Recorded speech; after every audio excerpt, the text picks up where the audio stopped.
नमस्कार दोस्तों, कैसे हैं आप सब? आशा करता हूँ सब लोग अच्छे ही होंगे। तो बात कर लेते हैं 16 दिसंबर दिन सोमवार बाज़ार में क्या हो सकता है, बाज़ार कैसे चल सकता है, बाज़ार में क्या मूवमेंट आ सकती है। तो बात कर लेते हैं शुक्रवार की बाज़ार में क्या हुआ। 13 दिसंबर को बाज़ार के अंदर एक हमने 24,500 के नीचे डाउनफॉल देखा। 24,300 के नीचे काफ़ी भारी मात्रा में लोगों ने पुट ले लिया होगा, क्योंकि इसके नीचे तो बाज़ार को जाना ही था। और वहाँ से कॉल राइटर भी एक्टिवेट हो गए होंगे, जो कहते हैं शॉर्ट सेलिंग जिन्होंने ज़बरदस्त करनी शुरू कर दी होगी। 24,200 पे ही बाजार घूम गया और सीधा बाउंस बैक 24,500 के लेवल को काटता हुआ 24,700 तक चला गया। शॉर्ट कवरिंग जिसे कहते हैं वो आ गई बाजार के अंदर। तो काफी पुट बायर को, कॉल राइटर को बाजार ने ट्रैप कर लिया है। तो जब बाजार ने ट्रैप कर लिया है तो इस एक्सपायरी निफ्टी 50 इस एक्सपायरी तो नीचे आने वालों में से नहीं है, आएगा मगर उस लेवल तक नहीं आएगा जब तक पुट बायर्स और कॉल राइटर का पैसा खराब नहीं हो जाता, उनके प्रीमियम जीरो नहीं हो जाते, जब तक वो एग्जिट नहीं कर देते बाजार नीचे नहीं उतरेगा। तो बात कर लेते हैं एफआई और डीआई ने क्या किया है मार्केट में। एफआई ने कैश मार्केट में 2335 करोड़ का माल खरीदा है और डीआईज ने 732 करोड़ का माल बेचा है। एफआई ने इंडेक्स के फ्यूचर में 480 करोड़ की खरीदारी की है। एफआई ने इंडेक्स के ऑप्शन में भी 49,512 करोड़ की खरीदारी की है। इसमें कॉल पुट दोनों होगी। एफआई ने स्टॉक के फ्यूचर में 7759 करोड़ की खरीदारी की है और एफआई ने स्टॉक ऑप्शन में उसमें 546 करोड़ की बिकवाली की है। ये स्टार्टिंग में क्यों की जब स्टॉक नीचे आए थे। अभी अगर देखें तो एफआई की कॉल में पोजीशन करीब 7 लाख है और वो पुट में पोजीशन करीब 7 लाख है और कॉल में पोजीशन है लगभग 6 लाख के आसपास। कॉल और पुट अधिक मात्रा में होल्ड कर रखी है बाजार में। और अभी निफ्टी 50 जो बंद हुई है 24,768 के आसपास बंद हुई है और हमने रनिंग मार्केट में 24,700 का कॉल ऑप्शन भी खरीदवाया था 170 के नीचे। वो 157 रुपये तक आया था और फिर बाद में उसे कहा था मैंने 200 के आसपास आप इसे एग्जिट कर दें प्रॉफिट लेके, और वो 207 तक गया था। तो जिसने भी लिया होगा तो जहाँ तक है मेरे ख्याल से एग्जिट ही कर दिया होगा। अब बाजार में क्या रह सकता है, देखो यूएस के फ्यूचर्स गिरकर ही बंद हुए 100-125 पॉइंट। यूरोप 20-25 पॉइंट गिरकर बंद हुआ। डेक्स, एफटीएसी, सीएसी सब 15-20 पॉइंट डाउन में ही बंद हुए। गिफ्ट निफ्टी अभी फिलहाल मंडे बाजार फ्लैट खोल सकता है। जैसे 24,768 है ना, 40-50 पॉइंट नीचे, 40-50 पॉइंट ऊपर। अगर निफ्टी 50 हमें 24,900, 950 या 25,000 स्टार्टिंग में अगर भागता हुआ दिखाई देता है तो हम यहाँ से पुट ले सकते हैं, क्योंकि बाजार फ्लैट खुलेगा, ऊपर भी जाएगा, नीचे भी आएगा। हमारे लिए सेफ रहेगा जब हमें बाजार 24,600 के आसपास हमें मिले तो हम यहाँ से कॉल बाय कर सकते हैं ऊपर के लिए, क्योंकि बाजार नीचे तो हमें पता है कंफर्म, जब नीचे पुट बायर्स को उसने ट्रैप कर रखा है तो बाजार ज़्यादा नीचे तो नहीं जाने का। मगर बाजार थोड़ा बहुत डिप जरूर दिखाएगा, क्योंकि जो लोग बीटीएसटी के तौर पर कॉल बाय करके लेकर गए होंगे बाजार उन्हें भी कमाने नहीं देगा और उनके प्रीमियम को भी खराब करने के लिए एक बार को नीचे आने की पूरी पूरी कोशिश करेगा। तो 24,600 और 24,500 के आसपास अगर हमें बाजार मिलता है, देखो एग्जिट बिल्कुल हम ये नहीं कह सकते कि 24,600 के पास ही बाजार आएगा और वहां से ही घूम जाएगा।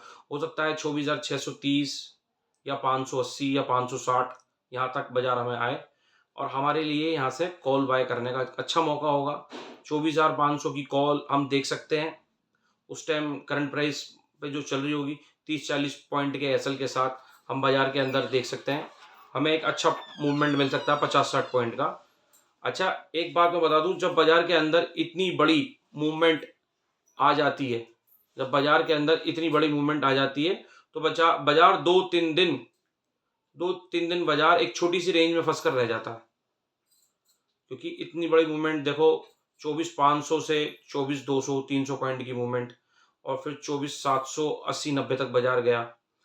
तो देखो 300-400 पॉइंट की मूवमेंट नीचे से अगर देखा जाए तो 200 से 800 600 पॉइंट की मूवमेंट मतलब करीब 800-900 पॉइंट की मूवमेंट हो गई ऊपर नीचे मिला के।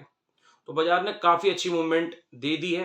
हो सकता है 2-3 दिन बाजार हमें एक छोटी सी रेंज में मिले, मगर उसमें हम 15-20 पॉइंट 30 पॉइंट भी कैप्चर कर सकते हैं, ऐसी बात नहीं है। मगर हमें ये है पूरे दिन भर में हमें बाजार के अंदर 1 या 2 ही मौका मिलने वाला है, क्योंकि फिर बाजार में मार्केट जो है ना साइडवेज हो जाता है। 1-2 मूवमेंट दिखाने के बाद बाजार एक हाई बना देता है, एक लो बना देता है और फिर बीच में छोटी सी रेंज बना के बाजार पूरे दिन घूमता रहता है। तो जब इतनी बड़ी मूवमेंट होती है उसके 2-3 दिन तक बाजार ऐसे ही करता है।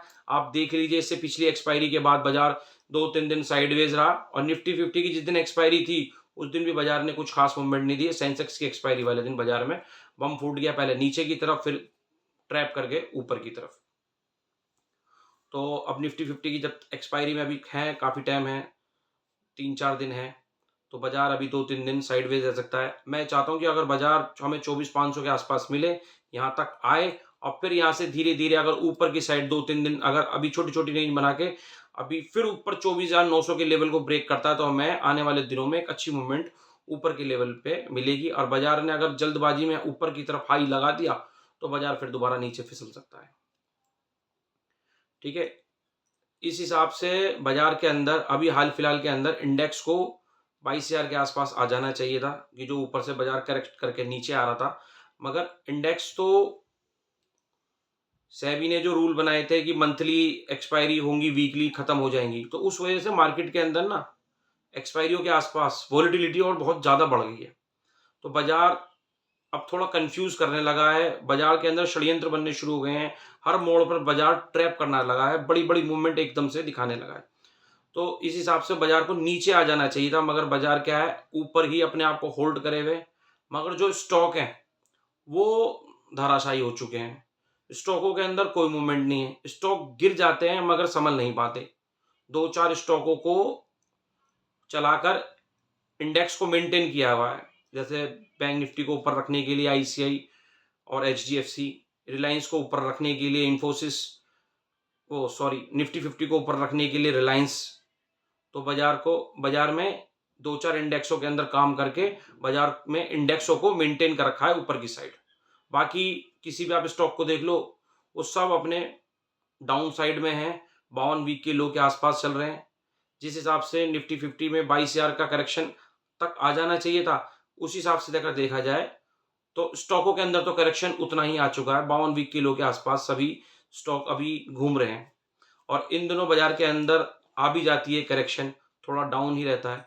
तो जनवरी में हमें अच्छी खासी मूवमेंट देखने को मिल सकती है, जनवरी बाद 15 जनवरी के बाद। अभी बाजार के अंदर क्या है, ऐसी ही मूवमेंट रहने वाली है, कभी बाजार ऊपर कभी बाजार नीचे। वन वे एक साइड मूवमेंट के लिए तो हमें वेट करना पड़ेगा जब बाजार एक ही तरफ निकलेगा। तो हम मंडे बाजार के अंदर वेट करेंगे एक डिप का, और बाजार में अगर हमें डिप मिलती है तो हम कॉल किस तरफ जाएंगे, बाय ऑन डिप की रणनीति बनाएंगे। और अगर बाजार हमें किसी वजह से ऊपर के लेवल में मिलता है, हाई लेवल पे, जैसे मैं आपको बता दूं 24,900, 24,950, 25,000, ये हैवी रेजिस्टेंस है। अभी फिलहाल एक दिन में ब्रेक होने वाले नहीं है, अभी बाजार यहाँ पर आकर अपने आप को रेजिस्टेंस फील करेगा, तो यहाँ से हम पुट बाय कर सकते हैं, हमें 20-25 पॉइंट जरूर मिलेंगे देखने को। और सपोर्ट की बात मैं अगर करूं तो अहम सपोर्ट 24,500 का है, जो कि अच्छा खासा सपोर्ट है और साइकोलॉजिकल लेवल है। 24,550 और 24,600 ये अच्छे खासे सपोर्ट है। अगर हमें बाजार यहाँ मिलता है तो हम ऊपर के लेवल के लिए खेल सकते हैं। यहाँ से भी हमें 30-40 पॉइंट तो कहीं नहीं गए, छोटे छोटे मूवमेंट में हमको प्रॉफिट लेना होगा, क्योंकि बाजार में इतनी बड़ी मूवमेंट आने के बाद बाजार 1-2 दिन साइडवेज हो जाता है। ठीक है, उसमें क्या होता है, प्रीमियम डी के होता है, आप वेट करते रहोगे अपने टारगेट का और वो आपने जहां ली थी वहां से भी नीचे आ जाएगी। तो अभी 1-2 दिन बाजार के अंदर थोड़ा संभल कर काम करें। बाजार के अंदर मूवमेंट मंडे नहीं वेडनेसडे के आसपास आने की पूरी पूरी उम्मीद है। 1-2 दिन बाजार साइडवेज रह सकता है। तो आपको मेरी वीडियो अच्छी लगी हो तो मेरी वीडियो को लाइक कीजिए। अगर आप नए हैं, आप पहली बार वीडियो को देख रहे हैं, तो चैनल को सब्सक्राइब कीजिए और ज़्यादा से ज़्यादा वीडियो को शेयर कीजिए। मंडे मॉर्निंग में बाजार कहाँ खुलेंगे, क्या करेंगे, पहली मूवमेंट क्या होगी, मैं सुबह एक वीडियो बना दूंगा, शॉर्ट वीडियो, आप उसको देखिएगा और उस हिसाब से आप अपना ट्रेड लेने की कोशिश कीजिए। धन्यवाद।